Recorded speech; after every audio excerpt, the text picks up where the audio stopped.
Post 5th August Awami League আসলে আর exist করে না, এবং তাদের নিষিদ্ধ না হলে তারা দীর্ঘদিন মাঠে আসতো না। এখন মাঠে কারা রাজনীতি করছে? মাঠে এখন আমরা দেখছি রাইটিস্ট একটা শক্তি এখন মাঠে তার জায়গা তৈরি করছে। জামায়াতে ইসলামী আছে, ইসলামী আন্দোলন আছে, বা আরো ফার রাইট অনেকে আছে। এর মধ্যে একটা দল ঘোষণা করেছে যারা নিয়মতান্ত্রিক রাজনীতি করে, আমি নামই বলছি ইসলামী আন্দোলন, তার একজন টপ লিডার একটা সাক্ষাৎকারে বলছেন তিনি নির্বাচনের মাধ্যমে ক্ষমতায় এসে বাংলাদেশকে আফগানিস্তান বানাবেন। সরাসরি বলেন নাই, উনি বলছেন ইসলামিক স্টেট। তাকে অ্যাঙ্কার জিজ্ঞেস করছে কি মডেল, কোন রকম মডেল, তখন আফগানিস্তানের কথা আসলে, হ্যাঁ আফগানিস্তানের মতো বানাতে পারি। তো বাংলাদেশকে আফগানিস্তান বানানোর একটা প্ল্যান বা চক্রান্ত আমাদের সামনে এসে হাজির হচ্ছে। এই জায়গায় দাঁড়িয়েই বিএনপি আমাদের জন্য অনিবার্য। আমাদের বলতে আমরা যারা মধ্যপন্থী রাজনীতিতে বিশ্বাস করি, বিএনপি স্খলন আছে তো, আসলেই তাই। এটা আগে ছিল, এখন আছে, ক্ষমতায় যাওয়ার আগে আছে, আমি জানি।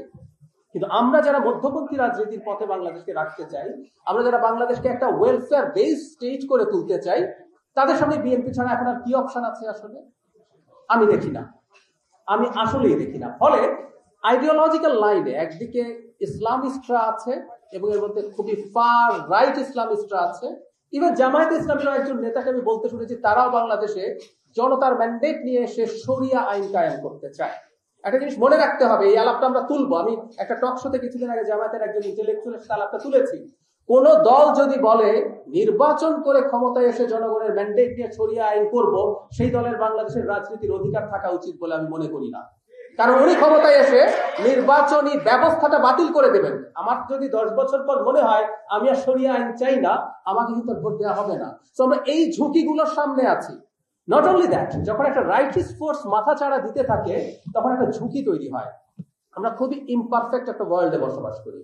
এই পৃথিবীতে না, বাস্তবতা দূরে থাকুক, ন্যারেটিভ কি হয় সেটার উপরে ডিপেন্ড করে অনেক কিছু। আমি একটা উদাহরণ দিই। ইরাকে কি ওয়েপন অফ মাস ডিস্ট্রাকশন ছিল? আসলে ছিল না, কিন্তু ইরাক ধ্বংস হয়েছে না? ইরাককে ওই ন্যারেটিভ, মিথ্যা ন্যারেটিভের উপরে বসে ইরাককে ধ্বংস করে দেওয়া হয়েছে। আর বাংলাদেশও যদি এরকম দাঁড়ায় যে বাংলাদেশের রাইটিস্টরা এম্পাওয়ার্ড হচ্ছে, তারা ক্ষমতায় চলে আসছে, এটাও আমাদের জন্য ভবিষ্যতে বিরাট ঝুঁকি তৈরি করবে। সেই পার্সপেক্টিভে বলি, বিএনপি ছাড়া আসলে আমরা পছন্দ করি বা না করি, আমাদের গতি নাই। এখন বিএনপি ছাড়া যদি গতি না থাকে, তাহলে এবার সেটার নেতা জনাব তারেক রহমান। আমি ভবিষ্যতে উনি কি করবে সেটা পরে আসছি, উনি অলরেডি একটা অর্জন আছে। আমি বিএনপি দলটার পেছনে জনাব জিয়াউর রহমান যে রোল প্লে করেছেন, আমি ওনার কাজটা তুলনামূলকভাবে সহজ বলে মনে করি। আমি আবারও বলছি, এই 3 জন যারা দায়িত্বে আছে তাদের মধ্যে জনাব জিয়াউর রহমানের কাজটা তুলনামূলকভাবে সহজ ছিল। উনি ক্ষমতায় থেকেছেন, দল তৈরি করেছেন, এবং অত্যন্ত অসাধারণ একটা ইমেজের কারণে দলটা তৈরি হয়েছে। এবং আমরা ধরে নিতে পারি, বাস্তব কথা বলে ফেলা ভালো, যেহেতু তার দল ক্ষমতায় ছিল, অনেক মানুষ খুব সহজে অ্যাট্রাক্টেড হয়েছে। আমি মনে করি বিএনপি দল হিসাবে গঠিত হয়েছে বেগম খালেদা জিয়ার হাতে। প্রথম এরশাদ বিরোধী আন্দোলনের সময় বিরোধী দলে থেকে এটাকে তৈরি করেছেন। দ্বিতীয়বার এটাকে অত্যন্ত ইন্টিগ্রেটেড একটা দল হিসেবে তৈরি করেছে জনাব তারেক রহমান। সায়ন্ত ভাই একটু বলেছেন কথাটা, সেটা হলো বিএনপিকে ভেঙে ফেলা তো কোনো সহজ কথা ছিল না। অনেকে বলে বিএনপি নাকি একটা ক্লাব, অনেকে বলে বিএনপি মানে অ্যান্টি আওয়ামী লীগের একটা ক্লাব, তারা বিভিন্ন রকম সুযোগ সুবিধার জন্য আসে। তো তাহলে এতগুলো নির্বাচন হলো, বিএনপিকে তো ভাঙা গেল না। 24 সালে আমি দেখেছি লোকজনের মাথায় ঢুকে গেছে শেখ হাসিনা 41 পর্যন্ত থাকবে, তো বিএনএম নামে একটা দোকান খোলা হয়েছিল, কেউ তো গেল না।